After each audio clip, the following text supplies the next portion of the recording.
2 Samuel 15 through 17. We are picking up Absalom's story. Absalom, if you remember, killed his half-brother Amnon because Amnon raped his sister Tamar, or Amnon raped Amnon's half-sister, that is Absalom's full sister Tamar. Yes, I know it's complicated.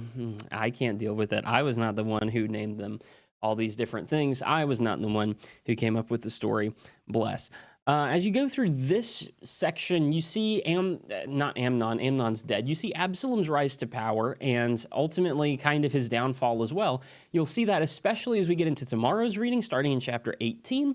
But for now, let's go ahead and break these chapters down as best we can. Now, in chapter 15, basically, Absalom's still bitter about David. David didn't do anything to Amnon in response to Amnon's actions, so Absalom killed Amnon, then ran away because he was in exile. Then David brings him back, but won't see him face to face. He's not willing to fully recognize that Absalom is his son, and so Absalom gets very bitter about this, and he starts usurping the throne away from David. Basically, people who are coming to the king with a court case, instead of getting heard out by King David, Absalom's willing to hear them out and says, you know, if I were king, I would take care of the problems for you, but I can't do it, and David's too busy, and he's not doing it. Everybody ends up loving Absalom, and so he generates this kind of cult following with him, and ultimately sets himself up as the king and says, you know, I'm pretty great. Why don't you crown me king instead? And I'll run the country for them. Now, of course, when David hears that, especially in the end of chapter 15 and going into 16, David runs away. Instead of fighting Absalom, instead of trying to hold on to his throne, instead of trying to stay the king, he just runs away. And so he gets out of the city. He has various people come and help him. And he has one person come out and curse him, but he leaves that guy alone because, you know, this is kind of the curse of God, isn't it? And so let Shimei alone. He's prophesying just fine, potentially.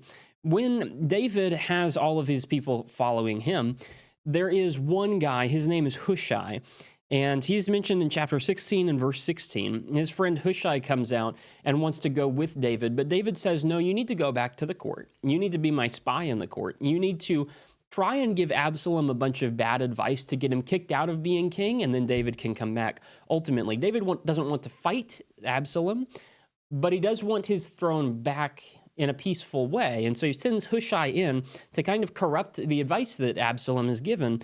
And Hushai does that exactly in chapter 17. There's a very wise man named Ahithophel who gives Absalom perfect advice. Hushai steps in and gives him not so perfect advice, and Absalom, for whatever reason, doesn't take the perfect advice, even though he knows it's from the mouth of the Lord. He respects it so much, and he ends up ignoring it. Ahithophel kills himself, and that's one obstacle cleared out of the way for David's return. And we'll see more tomorrow, May 21st, where we're reading 2 Samuel 18 and 19.